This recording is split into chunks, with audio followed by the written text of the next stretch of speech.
Hi there, Frank Flegg here from Ethical Property Partners. I was chatting to a potential vendor of a commercial property last week. It was an interesting property. It was a restaurant downstairs with a bar and then some rooms above.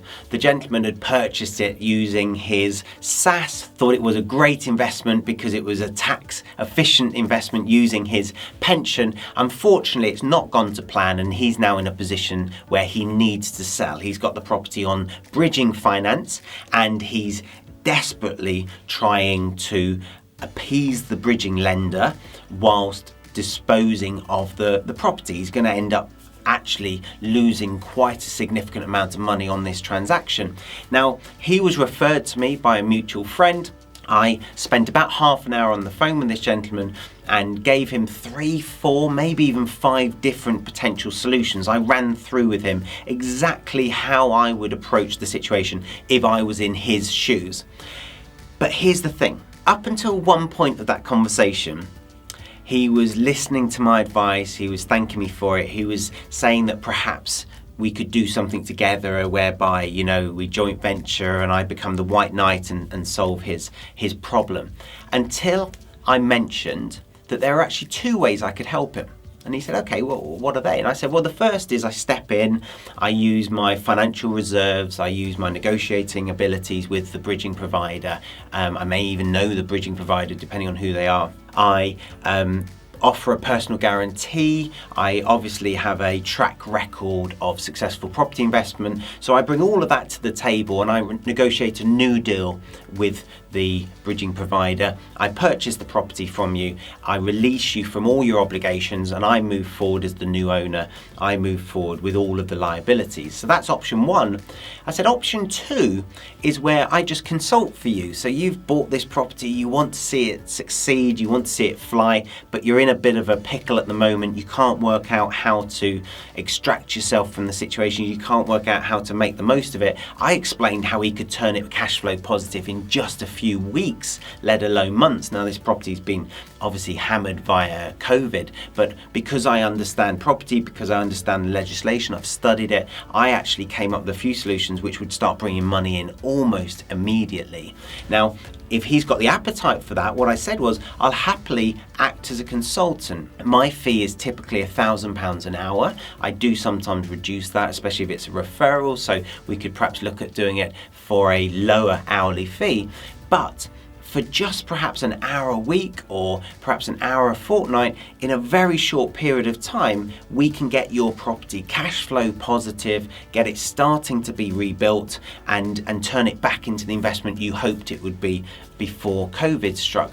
A very interesting thing happened. As soon as I offered him to pay me for my time, his perception of my value, my time, went up massively. It was actually an audible response. He perked up, his attention to what I was saying increased, his concentration increased. I think he actually started writing down some of the solutions, whereas previously it was just a chit chat, because all of a sudden he respected my time the same way that I respect my time. All of a sudden he realized that this 30-minute chat where I'd actually come up with some really valuable solutions for him, or potential solutions, was massively valuable. And I left that telephone fact find. It was a normal telephone fact find. I just asked all the questions I'd normally ask. I followed our EPP system, but at the end of it, I gave him those 2 options. I said, look, if you can solve your problem from all the advice I've given you on the phone now, fantastic. Let our mutual friend know. He'll be pleased that he introduced us. I'm pleased that I've given you half an hour of my time and I've hopefully helped you to solve your problem with your commercial property. So if this has solved it for you, fantastic, that's a great result. If you want to hang on to your investment and you want me to help you to solve it more, then we can just book in a call. We can do it on an ad hoc basis, £1,000 payable in advance for each call. If it takes 60 minutes, 90 minutes, whatever, we will solve your problem, however many calls that it takes. You can book those in through my PA. So he had the consultancy option. And then I said, alternatively, if you're serious about me stepping in and buying this property from you, we can do that. Nothing to pay whatsoever. In fact, I'll even pay your legal fees. I'll negotiate with your bridging provider and I'll step in. When's your next mortgage payment due? When's your next bridging payment due? He told me, I said, I can actually take responsibility before that date. So I can take the keys off you. We can have it all signed into my name. The lawyers will do it all. I'll negotiate with the bridging provider.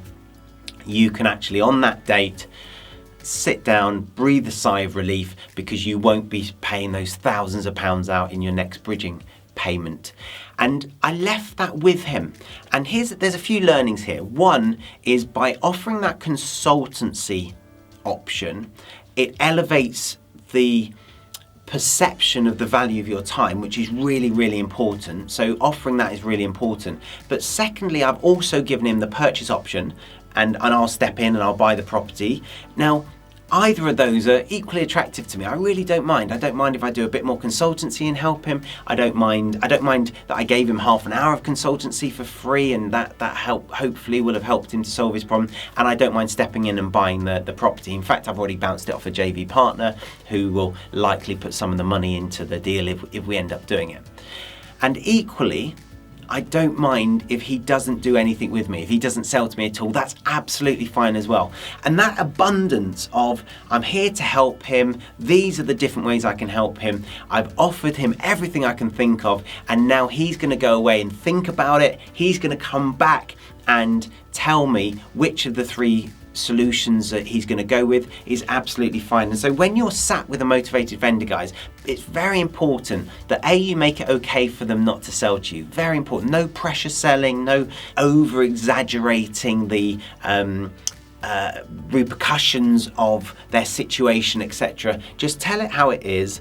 Offer legitimate solutions that you can follow through on. Offer solutions that they can do without you. That's so important, and I think is important from an ethical perspective of, helping people when we're able to, even if we don't make any money out of it.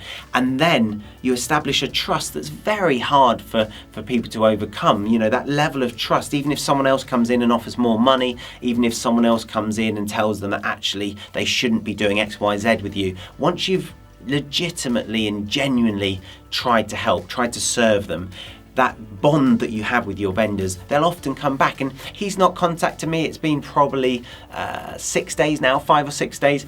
I'm okay with it. I might touch base with him in 2 weeks' time. How are you getting on? Anything else I can do to help, etc. He may come back to me and say, yeah, I'm ready now. Vendors often need a lot of processing time. They need to go and check out other options, and I'm fine with that as well. And so that position, one of our values, one of our culture statements is abundance. And that abundance of, there'll be lots more leads coming through. There'll be lots more opportunities to help vendors. There'll be lots more opportunities to buy properties. But if you're coming from that perspective of, here's a property problem, how can I help this person? You can't go far wrong. Guys, if you've enjoyed this episode, click the notification bell, hit the subscribe button, and I'll see you at our next episode. Until then, happy investing.